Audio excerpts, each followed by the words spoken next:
بسم اللہ الرحمن الرحیم۔ السلام علیکم ناظرین ایک دفعہ کا ذکر ہے کہ ایک دفعہ سلطان صلاح الدین ایوبی نے مصر کے بازار کا حال احوال جاننے کے لیے تاجر کا بیس بدلا اور بازار میں داخل ہو گیا۔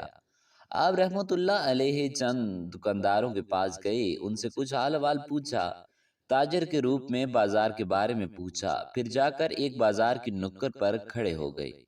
آپ علیہ السلام کو کسی نے نہیں پہچانا کہ آپ کے بیس کے نیچے سلطان صلاح الدین ایوبی ہے جو کہ مصر کا سلطان ہے۔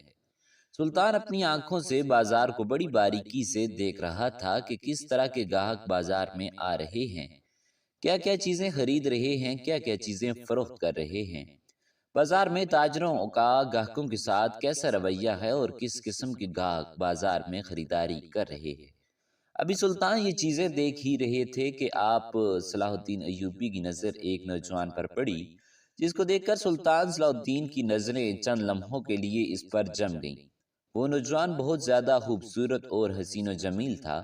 اس کو دیکھ کر ایسے لگتا تھا کہ آج کے دور کا یوسف ہے، لیکن حیرانی کی بات یہ تھی کہ وہ نوجوان ہاتھ میں ایک ڈبہ پکڑے ہوئے تھا، جس کو دیکھ کر معلوم ہوتا تھا کہ وہ نوجوان جوتوں کی مرمت کا کام کرتا ہے۔ آپ رحمت اللہ علیہ اس نوجوان کو بڑے غور سے دیکھ رہے تھے کہ یہ نوجوان کہاں جاتا ہے اور کیا کرتا ہے۔ تو وہ نوجوان چلتے چلتے ایک دکان کے کونے پر جا کر بیٹھ گیا، جہاں وہ معمول کی طرح بیٹھتا تھا اور جوتوں کی مرمت کا کام کرتا تھا۔ لیکن حیرانی کی بات اس وقت ہوئی جب اس نوجوان نے اپنی دکان لگائی تو گاہک فوراً اس کی دکان پر آنا شروع ہو گئے۔ اس نوجوان نے 3-4 گاہکوں کے جوتوں کی مرمت کی، اور جیسے ہی اس نے فوراً سے اپنا سامان سمیٹا اور ایک روٹی والے کے پاس گیا اور 4 روٹیاں خریدیں اور واپس چلا گیا۔ یہ سارا منظر صلاح الدین ایوبی اپنی آنکھوں سے دیکھ رہے تھے۔ آپ نے سوچا کہ شاید اس کو کوئی کام پڑ گیا ہوگا، اسی لیے یہ صرف 2 سکے ہی کما کر جا رہا ہے۔ لیکن جب دوسرے دن سلطان صلاح الدین ایوبی دوبارہ بیس بدل کر بازار میں داخل ہوئے تو فوراً سلطان کی نظر اس نوجوان پر پڑی، اور معمول کی طرح اس نے صرف 2 سکے کما لیے تو اپنا سامان سمیٹا اور روٹی والے کے پاس گیا اور 4 روٹیاں خریدیں اور واپس چلا گیا۔ تو یہ دیکھ کر سلطان صلاح الدین ایوبی کو یہ بات ہضم نہیں ہوئی کہ آخر اتنا خوبصورت نوجوان جوتوں کی مرمت کا کام کیوں کرتا ہے، اور حیرانی کی بات یہ ہے کہ صرف 2 سکے ہی کیوں کماتا ہے۔ یہ سلطان صلاح الدین ایوبی کو ہضم نہیں ہو رہی تھی۔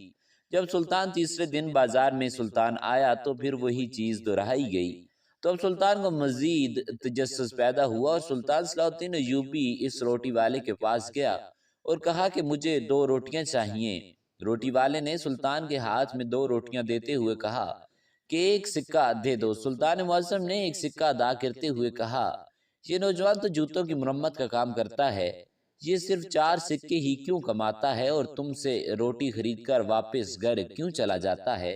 حالانکہ اس کا کام اتنا اچھا ہے، اس کی دکان لگتے ہی فوراً گاہک آنا شروع ہو جاتے ہیں، اور یہ اپنے گاہکوں کو چھوڑ کر صرف 2 سکے کما کر کیوں چلا جاتا ہے؟ تندور والے نے کہا، اے بھائی، ہمیں کیا معلوم، یہ نوجوان تو ہمیں دیوانہ لگتا ہے، کئی بار اسے ہم کہہ چکے ہیں تمہارے گاہک واپس لوٹ کر دوسری مرمت کرنے والوں کے پاس جاتے ہیں، تم اپنی دکان کو وقت کیوں نہیں دیتے؟ صرف 2 سکے ہی کیوں کماتے ہو؟ تو نوجوان آگے سے ہنس دیتا ہے اور کہتا ہے کہ جتنا مجھے چاہیے میں اتنے کما لیتا ہوں، مجھے زیادہ کی ضرورت نہیں ہے، اور ہمیں بھی اس بات پر بڑی حیرانی ہوتی ہے، لیکن آج تک اس نے اس کے پیچھے چھپے راز کے بارے میں کسی کو نہیں بتایا۔ جب چوتھا دن ہوا تو سلطان صلاح الدین ایوبی دوبارہ بیس بدل کر بازار میں داخل ہوئے اور اب اس نوجوان کی انتظار کرنے لگے۔ تھوڑا ہی وقت گزرا تھا کہ نوجوان دوبارہ معمول کی طرح بازار میں آیا اور جا کر کونے پر اپنی دکان لگائی، اور فوراً اس کے پاس گاہک آنا شروع ہو گئے۔ اب جیسے ہی اس نوجوان نے 2 سکے کما لیے تو وہ فوراً روٹی والے کے پاس گیا اور جا کر اس سے روٹی خریدی اور دوبارہ اپنے گھر کی طرف چل پڑا۔ اب سلطان صلاح الدین ایوبی سارا منظر دیکھ رہے تھے، اور اب سلطان صلاح الدین ایوبی اس نوجوان کا پیچھا کرنے لگے، اور بازار میں کوئی نہیں جانتا تھا کہ مسلسل 4 دن سے سلطان ایک تاجر کے بیس میں یہ سارا منظر دیکھ رہا ہے۔ اب وہ نوجوان پیدل چلتا ہوا جا رہا تھا اور سلطان بھی اپنے گھوڑے کے ساتھ پیدل چلتے اور اس کا پیچھا کر رہے تھے۔ چلتے چلتے وہ نوجوان ایک وادی میں جا پہنچا، جہاں ایک چھوٹی سی جھونپڑی بنی ہوئی تھی۔ نوجوان نے اپنا سامان رکھ کر جھونپڑی کے ساتھ درخت کے سائے میں رکھ کر اندر چلا گیا۔ سلطان نے اپنا گھوڑا ایک درخت کے ساتھ باندھ دیا اور چلتا چلتا اس جھونپڑی کے دروازے پر جا پہنچا۔ پہلے تو سلطان نے چاہا کہ فوراً سلام کر کے اندر چلا جائے، لیکن پھر سلطان نے کچھ آواز سنی اور تھوڑی دیر کے لیے رک گیا۔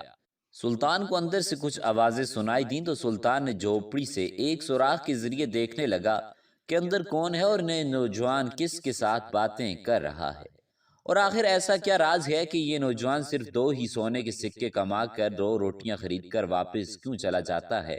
جیسے ہی سلطان نے جھونپڑی کے اندر جھانک کر دیکھا تو سلطان چند لمحوں کے لیے ساکت ہو گیا، کیونکہ سلطان نے دیکھا کہ اس نوجوان نے ایک برتن میں 2 روٹیاں رکھیں اور پھر جھونپڑی میں لیٹے ہوئے بوڑھے بزرگ اور بوڑھی عورت کے ہاتھ منہ دلائے۔ ہاتھ منہ دلانے کے بعد اس نوجوان نے اپنے ہاتھوں سے ان کو کھانا کھلانے لگا۔ اب یہ سارا منظر سلطان صلاح الدین ایوبی دیکھ رہا تھا۔ اس نوجوان نے جب ان دونوں کو کھانا کھلایا تو بچے ہوئے چند ٹکڑے خود کھائے اور باقی کی 2 روٹیاں ایک کپڑے میں لپیٹ کر رکھ دی اور ان دونوں کی خدمت میں لگ گیا۔ شاید وہ 2 روٹیاں رات کے لیے رکھی تھیں۔ سلطان معظم یہ سارا منظر دیکھ رہا تھا اور سوچ رہا تھا کہ آخر اس نوجوان کا ان دونوں کے ساتھ کیا رشتہ ہے کہ یہ نوجوان ان کی اتنی خدمت کر رہا ہے۔ اب سلطان سے برداشت نہ ہوا اور سلطان صلاح الدین ایوبی سلام کر کے جھونپڑی کے اندر چلا گیا۔ جیسے ہی اس نوجوان نے سلطان صلاح الدین ایوبی کو دیکھا تو اس نوجوان نے سلطان کو تاجر سمجھا اور پھر آپ کو بیٹھنے کا اشارہ کیا اور آپ کے سامنے پانی حاضر کیا۔ آپ نے چند گھونٹ پانی کے بھرتے ہوئے اس نوجوان کو کہا کہ میں بازار سے تمہارا پیچھا کرتے کرتے یہاں تک پہنچا ہوں اور مجھے اپنے چند سوالوں کے جواب تم سے چاہیے اور مجھے امید ہے کہ تم میرے سوالوں کے جواب ضرور دو گے۔ یہ سن کر وہ نوجوان مسکرانے لگا اور کہا کہ بتاؤ تمہارے کون سے سوال ہیں؟ سلطان نے کہا کہ اتنی خوبصورت جوانی کے باوجود تم یہ جوتوں کی مرمت کام کیوں کرتے ہو؟ اور میرا دوسرا سوال یہ ہے کہ تم دن میں صرف 2 سکے ہی کیوں کماتے ہو؟ اگر تم چاہو تو دن میں کئی گنا اس سے زیادہ کما سکتے ہو اور ایک دن تم بہت بڑے دولت مند آدمی بن سکتے ہو، لیکن آخر ایسی کیا وجہ ہے کہ تم صرف 2 سونے کے سکے کما کر اپنے گاہکوں کو چھوڑ کر دکان بند کر کے چلے جاتے ہو؟ یہ سن کر اس نوجوان نے سلطان کو کہا کہ اس کے پیچھے بہت بڑی کہانی ہے، میں اگر اس کو سنانے لگوں تو بہت وقت گزر جائے گا، لہٰذا کھانے کا وقت ہو رہا ہے، آپ کھانا کھا لیں پھر بیٹھ کر بات کرتے ہیں۔ سلطان نے کہا کہ میں نے بھی 2 روٹیاں اسی تندور والے کے پاس سے خریدیں جس سے تم نے خریدی تھی، آؤ بیٹھ کر کھانا کھاتے ہیں اور پھر تم مجھے اپنی کہانی سنانا۔ سلطان نے اپنے تھیلے سے 2 روٹیاں نکالی اور دونوں نے بیٹھ کر کھانا کھایا، اور کھانا کھانے کے بعد سلطان اس نوجوان سے مخاطب ہوا اور کہا کہ بتاؤ اب تمہاری کہانی کیا ہے؟ تو اس نوجوان نے کہا کہ یہ بوڑھا آدمی میرا باپ ہے اور یہ بوڑھی عورت میری ماں ہے، اور مجھے بچپن ہی سے سلطان کے وزیر بننے کا شوق تھا۔ میں بڑے بڑے مدرسوں میں پڑھتا رہا تاکہ میں سلطان کا وزیر بن سکوں، لیکن وقت نے کچھ حالات کا رخ ہی بدل دیا۔ ایک طرف میں جوانی کے سفر کی منزل طے کر رہا تھا، دوسری طرف میرے بابا جوانی سے نکل کر بڑھاپے کی طرف جا رہے تھے۔ جب میں جوان ہوا تو بڑھاپے نے میرے باپ کو گھیر لیا۔ میرے بابا جس نے مجھے بچپن سے لے کر جوانی تک کھلایا تھا، اب وہ کمانے کے لائق نہ رہا، لیکن مجھ پر پھر بھی سلطان کے وزیر بننے کا جنون تھا۔ میں بڑے بڑے مدرسوں، بڑے بڑے قاضیوں کے پاس تعلیم حاصل کرتا رہا تاکہ اس قابل بن سکوں کہ سلطان کا وزیر بن سکوں، لیکن میرے ماں باپ کہتے تھے کہ بیٹا سلطان کا وزیر بننا کوئی عام بات نہیں، یہ بڑا عہدہ ہوتا ہے اور اس کی بہت بڑی ذمہ داریاں ہوتی ہیں، ایک غریب کا بیٹا کبھی وزیر نہیں بن سکتا۔ لیکن میں اپنی ماں کو ہمیشہ کہتا تھا کہ میں اپنے سلطان کا وزیر ضرور بنوں گا۔ وقت کے ساتھ ساتھ میرا یہ خواب بھی بڑا ہو رہا تھا۔ ایک دن میں یہی خواب لے کر گلی میں جا رہا تھا کہ آخر میں ایسا کیا کام کروں کہ میرا کام ہمارے سلطان معظم تک جا پہنچے اور وہ مجھے متاثر ہو کر مجھ سے وزارت کا عہدہ دے دے۔ میں گلی کی نکڑ پر پہنچا تو امام صاحب مسجد میں تقریر فرما رہے تھے کہ اگر تم ایک کام کر لو تو تم دنیا اور آخرت کی ہر چیز حاصل کر سکتے ہو۔ امام صاحب کے یہ الفاظ میرے دل کو جا لگے۔ چند لمحوں کے لیے مجھے ایسا لگا کہ امام صاحب میرے سوال کا جواب دے رہے ہیں۔ میں وہیں پر ساکت ہو گیا اور مجھے ایسا لگا کہ میرے قدموں میں آگے چلنے کی ہمت نہ رہی۔ امام صاحب نے فرمایا کہ اگر تم دنیا اور آخرت میں کامیابی چاہتے ہو تو تم اپنے ماں باپ کی خدمت کر لو، تم اپنے ماں باپ کے غلام بن جاؤ، دنیا تمہاری غلام ہو جائے گی۔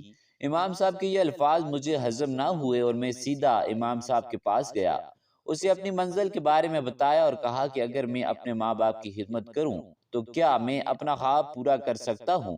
تو امام صاحب نے کہا کہ اے نوجوان، یہ خواب تو بہت چھوٹا ہے۔